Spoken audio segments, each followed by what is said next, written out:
एसओएफपी के बारे में बता रहा था मैं आपको। पिछले लेक्चर में हमने जो पढ़ा, रिटेन अर्निंग के बारे में पढ़ा। Financial statements of the companies के कुछ पोर्शंस पढ़ा रहा हूं मैं आपको, जो कॉमन है सोल प्रोप्राइटरशिप से, वो अभी नहीं बता रहा। जब हम अभी कंप्लीट क्वेश्चन सॉल्व करेंगे तो वहां पर उसको डिस्कस कर लेंगे।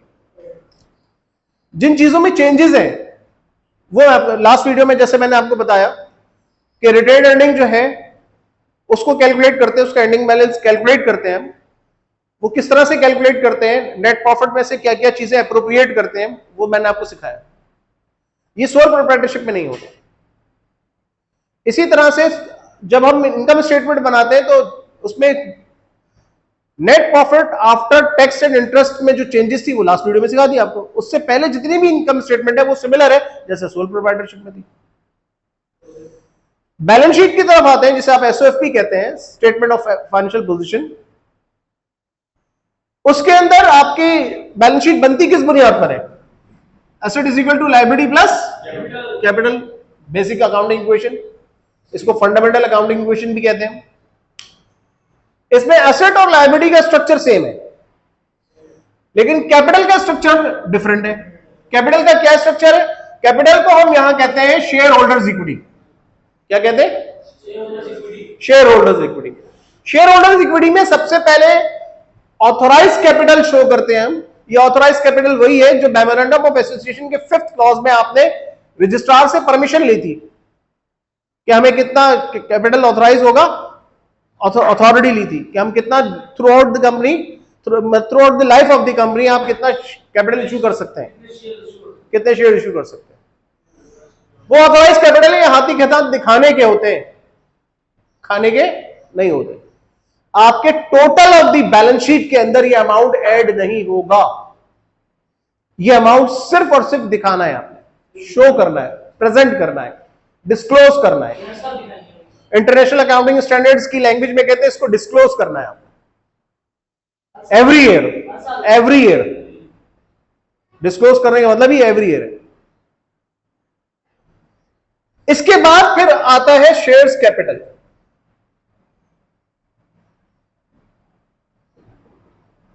शेयर्स कैपिटल में issued and paid up capital. अब उसमें शेयर्स कैपिटल के हेडिंग में आप क्या लिखेंगे? Ordinary shares capital. फर्ज कर ले, अज्यूम करते हैं हम यहां पर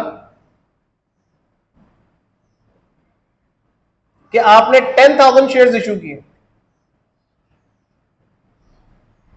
20,000 eight the rate of $100 each. तो आपका कैपिटल कितना हो गया? और प्रेफरेंस शेयर्स का एक रेट ले लेते हैं 8% preference shares.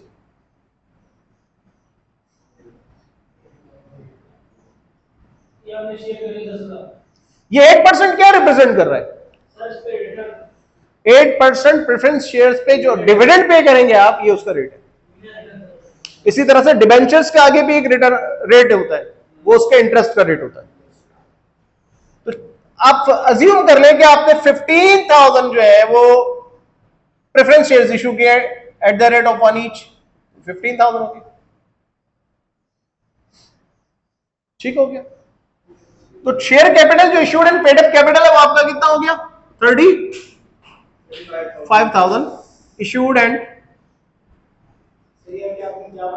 Paid up capital.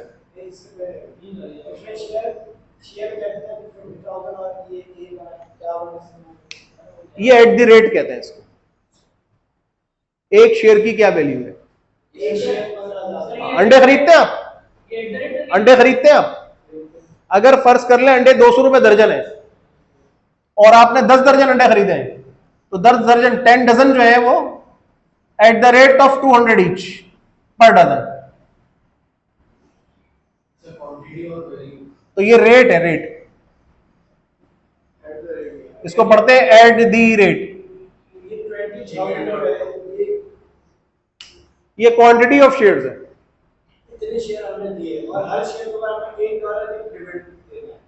$1 उसकी वैल्यू है, अमाउंट इसका 20,000 है।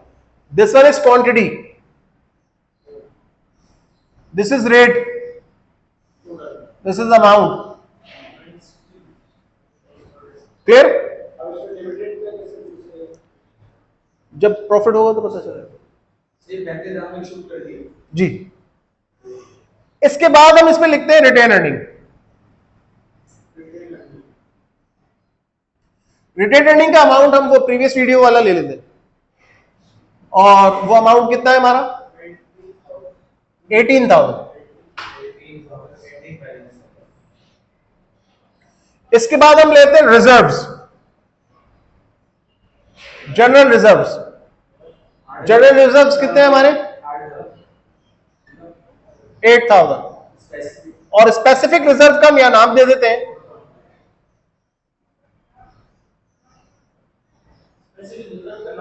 नाम रिजर्व फॉर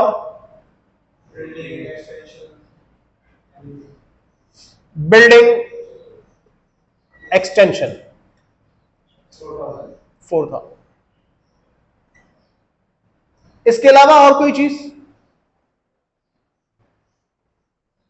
इसका आप टोटल कर लें। This is share holders equity.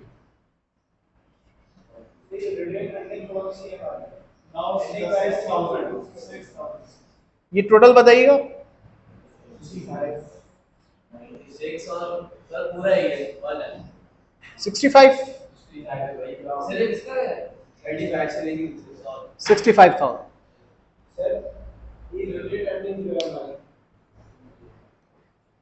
जी। सवाल कर